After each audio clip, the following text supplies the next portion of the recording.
股神合夥人查理蒙格講過，呢一本係我讀過關於管理決策入邊最有用嘅一本書，而一齊聽下佢講啲乜。你而家睇緊嘅係 Book TV。Hello， 我係小魚，今日要介紹嘅係40年經典之作《精準決策》。呢本係由美國哈佛大學甘迺迪學院公共領導中心主任阿 Max 同埋加州大學哈斯商學院領導與溝通主任阿 Don 咁一齊合著嘅。咁呢本書可以點樣幫到我哋加強決策嘅判斷能力呢？有一個非正式統計，每個人每日會作出超過70個決定。咁我哋可能認為自己都一直好理性咁去揀嘢啦。咁但係其實絕大多數嘅時間都係靠我哋嘅直覺噶。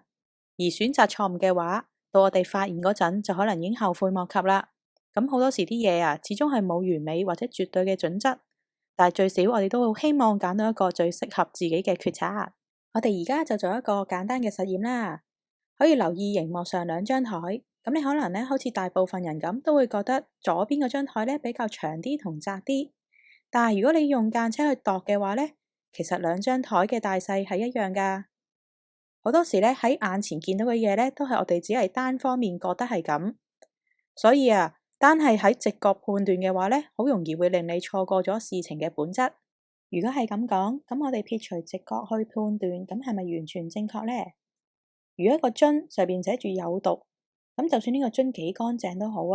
寫咗呢啲有毒嘅字眼，咁我相信一般人都唔會去飲呢個樽入邊嘅嘢。我哋會就住自己嘅價值觀、偏好、風險嘅承受程度、過往嘅經驗或者情感等等去計算出最佳嘅抉擇，咁樣係無可厚非嘅。但係一啲思想嘅陷阱，例如過度嘅估計、太過為某啲事或者人去定位，對於某一啲嘢太過自信，又或者一啲固有嘅框架，都會令到我哋做出錯誤嘅決定。以下我哋舉一啲例子，令到大家更加容易明白啦。大家可以攞張紙出嚟畫9個點。跟住喺上面連續一筆過咁畫4條直線，睇下可唔可以一次過連接晒呢9個點。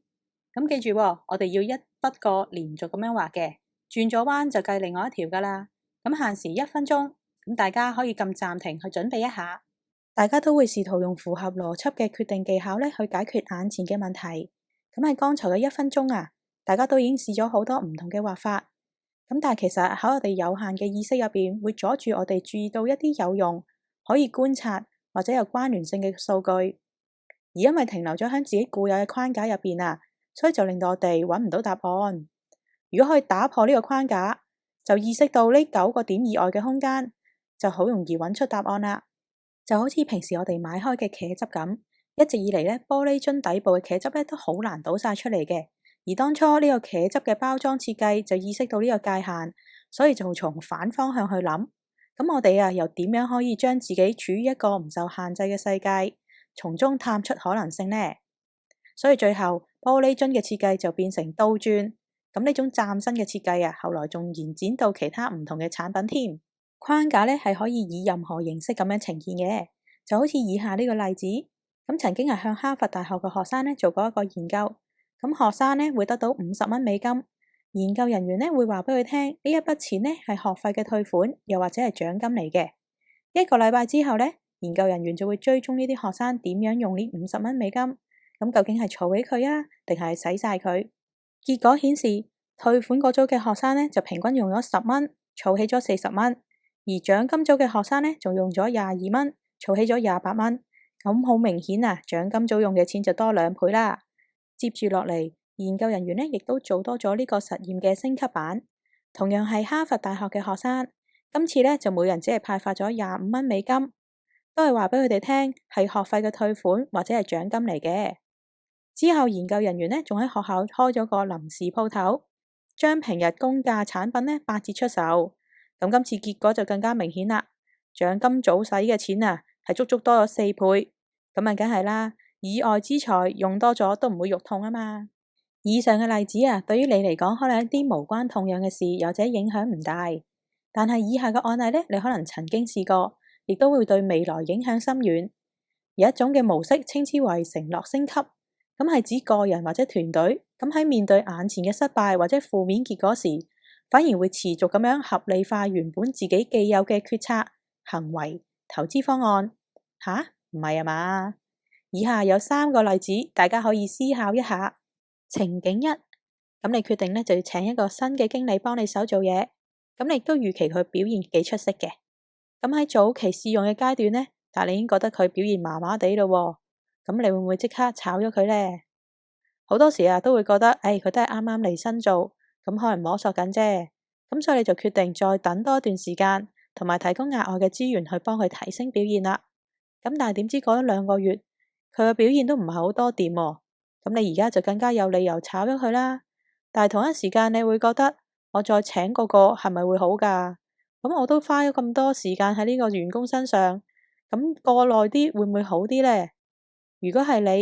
你會寧願再花多啲時間、愛心、資源，相信佢遲啲就冇問題，定係炒咗佢就算呢？情景2，你接受咗一個知名顧問公司嘅職位，咁相信呢份工呢會提供一個絕佳嘅事業發展機會俾你，仲可以好好咁向呢間公司一展所長添。點知過咗幾年，預期並唔理想，你更加為咗證明自己嘅價值，你決定喺冇補水嘅情況之下都肯加班工作，但係最後你依然得唔到你認為應該得到嘅嘢。而家你已經喺呢間公司工作咗好多年啦，如果而家選擇離開，你會冇咗好多呢間公司額外俾你嘅 benefit， 但係你已經40歲咯，你覺得自己嘅青春都已經花晒俾呢間公司，但係最後得唔到你要得到嘅嘢，又做得唔開心，咁你最後會唔會辭職呢？情景3，你喺一間私募基金工作，咁決定投資200萬美金咧去一間創科公司，咁面對公司內部懷疑嘅聲音你都決定自己嘅眼光。1年之後，創科公司嘅 CEO 咧出現喺你 office， 仲同你講有一個好消息同一個壞消息。好消息咧就係 CEO 非常之有信心，如果你再投資多100萬美金嘅話咧，就可以解決到所有開發產品上嘅問題，絕對可以獲得空前成功。但係壞消息咧就係公司嘅現金已經用晒啦，如果冇新嘅資金注入，咁就肯定要執笠啦。你投資嗰200萬咧，亦都會冇晒。咁究竟喺呢個情況之下，你願唔願意再投資多100萬美金呢？以上3個例子雖然好似截然不同嘅情景，但係入邊就有相同嘅元素，同樣花咗大量嘅時間、精力、資源喺所選擇嘅行動上面，但係事情發展並唔如理想，而你最後又再一次面臨抉擇。一般我哋嘅生活都成日面對呢啲咁嘅問題，究竟應唔應該嘥錢去整部舊車？股票跌市究竟幾時先放晒佢？又或者我哋幾時先應該重新出發？我哋從細都被教導一試再試，但係事實上錯誤嘅堅持可能只會白白浪費時間、精力、金錢。當中關鍵就在於分辨邊一種情況係可以得到最好嘅回報或者結果。對於頭先啱啱嘅承諾升級案例，如果你去問一啲經濟學家或者會計師，喺咁嘅情況入邊，佢哋可能會話俾你聽，大家所投資嘅時間花費會視為沉沒成本，即係呢啲已經支出咗嘅成本已經成為過去，根本就冇辦法挽回，所以係唔應該列入未來行動嘅方案考量之中。就好似如果你淨係諗緊需唔需要放棄而家你讀緊嘅博士班學業，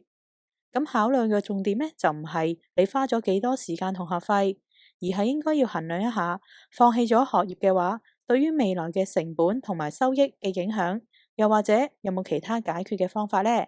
今次就講到呢度，我哋下集再見啦，拜拜。睇到呢一度，如果你中意呢條影片嘅內容，記得俾個 like 我哋，仲有訂閱呢個頻道，因為呢個頻道係會分享好多閱讀心得同埋旅居創業嘅經驗心路歷程，所以記得訂閱之外，可以分享俾身邊有共同理念嘅朋友仔。最後，如果你有興趣學習更多閱讀嘅心得，或者有興趣學習點樣旅居創業嘅朋友仔，歡迎喺下面描述欄嗰度點擊我哋嘅網頁啊！我準備咗幾份禮物送俾你。